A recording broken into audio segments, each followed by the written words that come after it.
Hello YouTube, welcome to my channel, welcome to 2020. Yes, it's a new decade, it's a new year, and yeah, here I am again, and let's start off a new season or a new year of reviews and haul videos for 2020. But before I start with the review, a little bit of housekeeping as regards to this FTC Copa thing. Obviously it all kicked off back in the last year, and I originally decided I was gonna quit YouTube and delete my channel, but then new information came out regarding what was actually going to happen, and it seemed like, well, I was going to be safe from Copa compliance. So I made a few changes to my channel. Most notably, I made all my videos not for kids and 18 plus certificate. Now this 18 plus certificate, I don't know, I think it's affecting my viewing figures a little bit. So I've decided to make a few, tweak the format a little bit for the new year. And you've probably noticed on the channel intro that there's that little screen that comes up before my channel intro that says,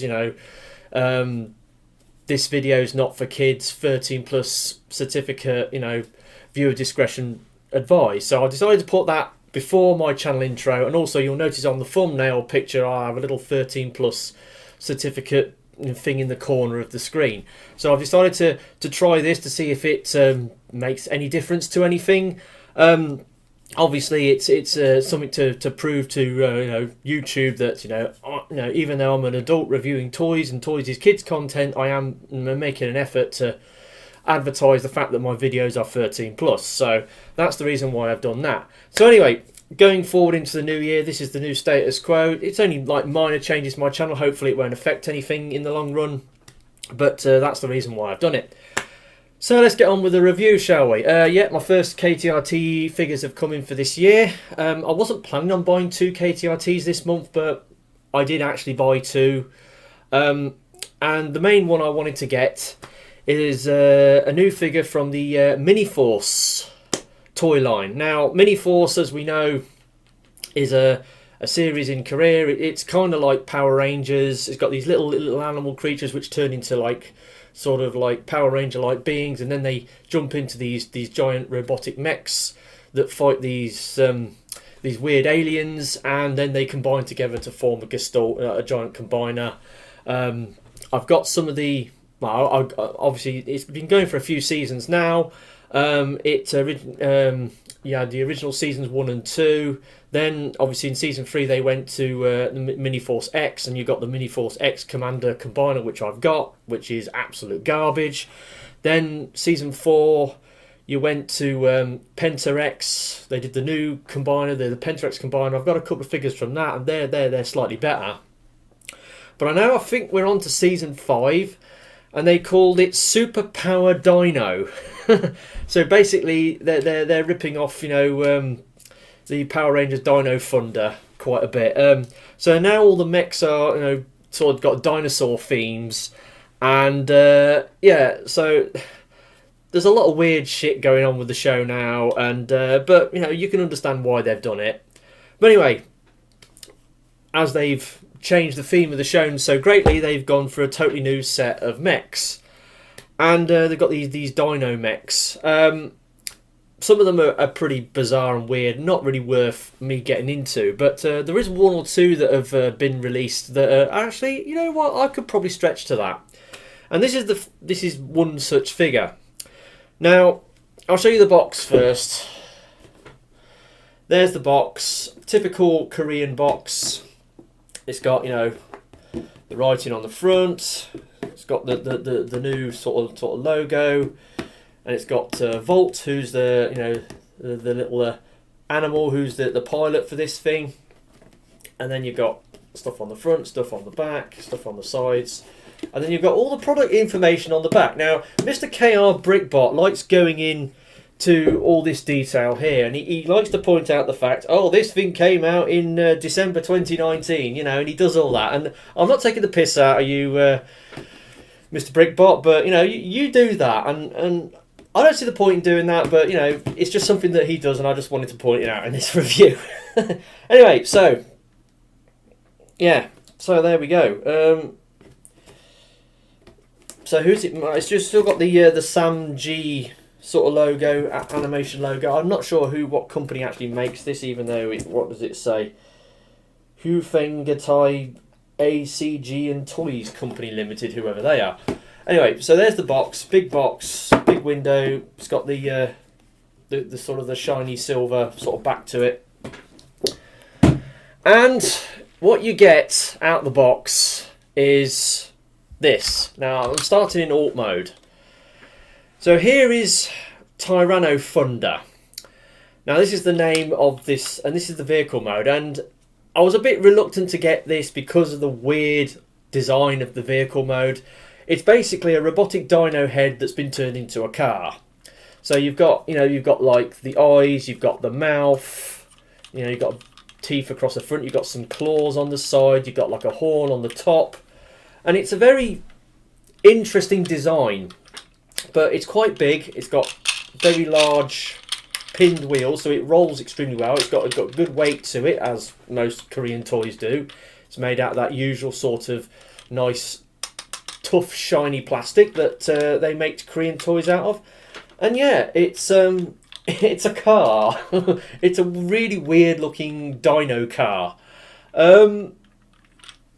Yeah, like I said, I was a bit reluctant to get into this because of the alt mode is so weird. But when you get to the robot mode, the robot's pretty cool. So that's the reason why I went for it. So yeah, it's got lots of nice colours going on. It's got silver painted wheels. You can see some sort of brake disc detail behind them. You've got like the yellow bits here and here, and you've got the red, the black and the blue. So it's a nice brightly coloured car. Now this figure also has a gimmick. It has a launcher gimmick. You get this little sort of like crystal sort of disc thing.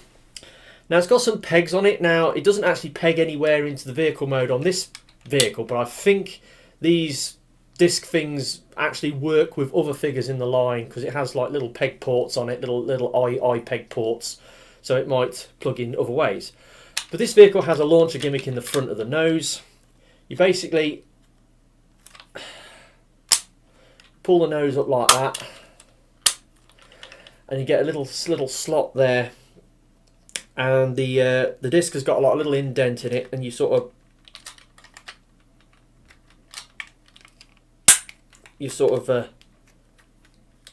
hang on, that's right, yeah. So you push it in and it goes click, right? And then there's a little button on the side, you press it to launch it, and there we go. And it does launch quite, it's got quite a bit of power to it. I mean, if you launch it straight up in the air, it does launch like 2 foot in the air. It's got some power to it. So you've got that launcher gimmick, the disc launcher gimmick on the front, then you just clip it down. So yeah, that's pretty cool. But like I said, apart from launching it out the front of the vehicle, there's nowhere you can actually plug it into the vehicle mode.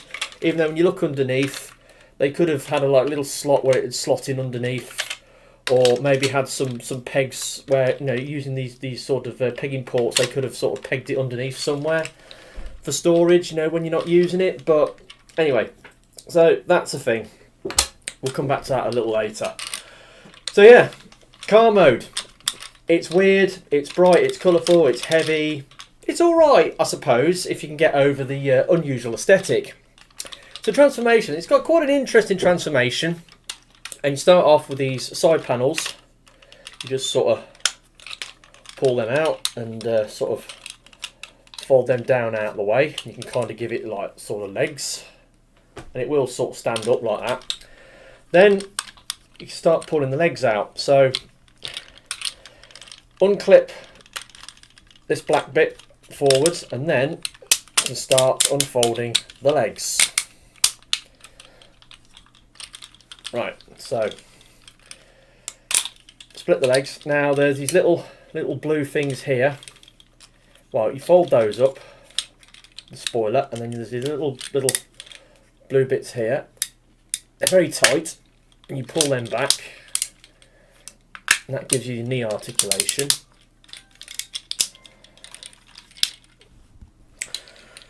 And then you sort of get these bits here and sort of bring them back a bit, and then you do the feet. So you have these heel pieces, you sort of fold up, and then you sort of flatten the feet, and that gives you the lower part. And then the arms. Now you unplug the front of the vehicle like so, and then you bring, well, you get this arm here and you fold that back, and then bring that round, fold that forwards, straighten the fist, and then that's the arm done. And then this one, straighten that, fold that down, and then bring that round, and then open the fists.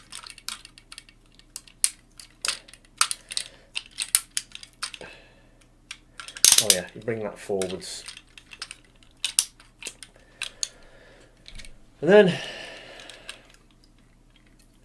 fold this piece back, and then bring out the head. Actually fold the head up and then bring that back. And there we go. There is Tyranno Thunder in his robot mode, and looks pretty cool actually. I quite like the look of this. It's got some lovely sort of colours going on. You've got the blue, the red, the white, the black, and some bits of yellow, and it's pretty cool. Obviously got some obvious car kibble. He's got these wheels on his shoulders, and he's got the sides of the car there. But, you know, it's got a decent looking robot mode. And he's sort of turning round. Now he has got these wings on the back that you can sort of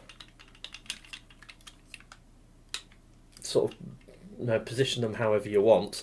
And this piece just sort of hangs out like that. I wish it folded down flat against the back, but it doesn't. Also, if you fold the wings in, it tends to hit on this and push it up like so. See? So just sort of arrange it as you want. Also, the heels on this guy are a bit weird. You know, he hasn't actually got much in the way of heels. He does have ankle tilts though, but we'll get into that in the articulation. So yeah, really cool design. This is the reason why I went for this, because the robot mode's pretty cool. Does have some unusual aesthetic features because of the way it transforms. Obviously, he's got this asymmetrical chunk of an arm because it's got the you know, the shooter gimmick built into it, and as a result of that, he has no elbow on this arm. It's just a fixed arm, but he does have, you know, a rotation. It's got a fairly cool head, very sort of robotic face-plated head, and you know, the colour ensemble works really well on this, I think. So going on to articulation, the head's on this platform, which does sort of go backwards and forwards a bit, has got a neck rotation which can go all the way around. Shoulders are on a joint there, and well, you have to sort of move the backpack out of the way, but they can go all the way around, but obviously they do hit the back kibble. And obviously that side as well. So there are some clearance issues with the back kibble on the arms when you're, you know, moving them backwards. Now he does have bicep swivels on both arms, which is cool. He's got elbow on this side that goes to 90 degrees. He's got a bit of a curl with the fist for transformation. This side, like I said, doesn't have an elbow. It has a bicep swivel, but no elbow. The elbow, if anything, just bends outwards slightly because of the bulk of the arm. If they'd have put a bicep swivel further up, then you could have got a working elbow out of it, but obviously they didn't think of that. Now he does have, obviously, I know we'll get to that in a bit. So moving down to the waist. Now, no waist joint. However, he does have a little bit of a waist there. He's got a mushroom peg in this waist here, I think. I don't know if it's a round mushroom peg or a square mushroom peg, but it's got a mushroom peg in there, and it does have a little bit of motion. But because the design of the waist, it's all basically boxed in with these wings, waist wings. It's got no waist articulation. But if they'd have, done some clearance notches, and they could have had a working waist on this. Anyway, moving on to the hips. Reasonable spread. It's got thigh swivels. Now the knees are quite unusual. You can probably see the knees are sort of angled forwards. Now, because of the transformation, he could kick forwards, but that sort of breaks up the sculpt. And you have to pull these little blue panels down in order to give you some knee articulation going backwards, and it only goes to about 45 degrees. So knees are a little restricted there and kind of unusual looking. And then we get down to the feet. Now he does have ankle tilts, which is unheard of on a Korean toy. I mean, you just never get it. But the heels are a bit weird. So when you put it down, it does stand up on a flat surface. But you've got to mess around with it. I mean, these heel bits, you can sort of move them around a little bit. They're on like a double jointed link, but they're not great. They're not fantastic. A little bit more thought could have gone into the heel spurs on this. So yeah, it does have a decent amount of articulation. Some bits are a bit weird. They could have done a waist joint. The heel spurs are a little weird. Obviously, the articulation on the Gimmick arm is a bit strange, and the backpack sort of, they could have done a bit more with the backpack, like folding this black thing down flush with the back. But hey ho, it is what it is. But it's big, it's heavy. I mean, obviously, do a quick size comparison. There he is next to Combiner Wars Megatron, so he's a good leader class scale bot. And the Gimmick, right, so the Gimmick does work in robot mode. Obviously you pull the launcher out and you plug it in, and then obviously it's got the little button there, and you go and you launch it, and yeah, it launches. It can launch sideways, upways, whatever ways you want. So yeah, that's cool. The Gimmick works in both modes. That's great. Now, upon closer inspection, this does have some slightly iffy paint apps. I will have to say that. The paint apps around his head, his face sculpt, are a bit smudgy. Some of the colours on some of the other panels, especially the white, around the legs here, there's like overspray and bleed in a few places, especially where they sprayed the white on the thighs. So yeah, the build quality is okay. The paint apps aren't fantastic. There are a few sort of glitches in the paint here and there that I have noticed. But overall, it's not a bad little figure. Obviously, he's quite expensive at the moment, and I paid just over about 55 quid for this from my mate Mr. Soon. But for a typical large Korean toy, he's actually quite good. And that's about all I've got to say about this. It's okay. If you're looking at getting it, then it's pretty good. It does have its issues, but it's overall it's a pretty good figure. So that's been my review of that figure there, that Miniforce Dino Power Tyranno Thunder thing. Yeah, so I've got another KTRT figure coming next week. Hopefully you've enjoyed this video. Like I said at the beginning of the video, I've made a few little minor changes to my channel. I won't be making this video 18 plus certificate, because I want to see, if I don't do that, then whether that's going to improve matters on my viewing figures, I don't know. We'll just have to wait and see. But anyway, I've been TFI Wilderness. Hopefully you've enjoyed this video. I'll catch you all next time. Ta-da.